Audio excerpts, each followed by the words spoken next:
The date is the 19th of March, 1286. Alexander III's horse slipped while he was riding on a cliff path on a very wintry night. He had left Edinburgh Castle to travel to Kinghorn in Fife. His advisers pleaded with him to wait until morning, but he was determined to join his new queen. Oh, he was a happy chap after years of tragedy. His wife, sons and daughter had all died. He was now 42 and things were on the up. Scotland and England were at peace. Edward I was the brother of his first wife. The Maid, Margaret of Norway, was Alexander's granddaughter and heir. She was betrothed to Edward's boy, the Prince of Wales. Well, the shock-wave news of the king's death alarmed the Scottish nobles, who sent word to Edward. His instructions were to send for the maid Margaret at once. The child queen set sail and landed in the Orkneys, where the frail maid died before ever reaching mainland Scotland. The second disaster rocked the nation. With 13 claimants to the throne, the country was on the verge of civil war. These natural disasters had wreaked havoc. A civil one could be avoided. The noble's decision: ask Edward to decide. He was family after all. What a great idea! Bad move. With Wales united to England, Edward had ambition to add Scotland to his kingdom. The Scots did not anticipate such double dealings at this time of national tragedy.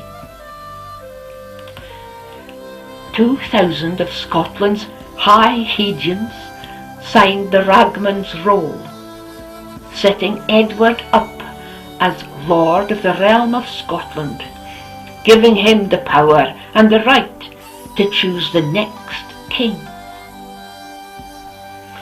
Ed decided he needed time to decide whose claim was best.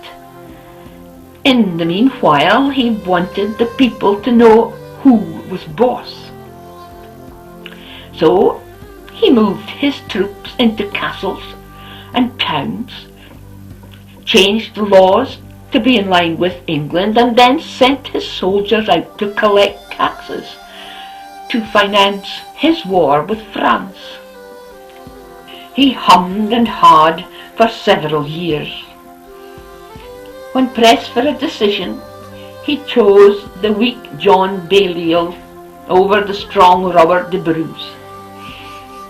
Edward persuaded Balliol to sign away his powers as king, for the honour of being a puppet whose strings the English king pulled. Enter William Wallace. Insulted by one of Edward's troops, Wallace made him pay with his life. In retaliation, the occupying force set Wallace's home ablaze, with his wife inside. This part of Scotland's journey is well documented. Though not of royal blood, Wallace was a trained knight. He raised an army to end the rule of the Hammer of the Scots. John Balliol gave up and fled to France. Wallace's army did very well until they got hammered at the Battle of Stirling Bridge. Our hero Willie hopped over to the Pope to ask for help in rescinding Edward's rights. No joy. Ed and the Pope were in cahoots.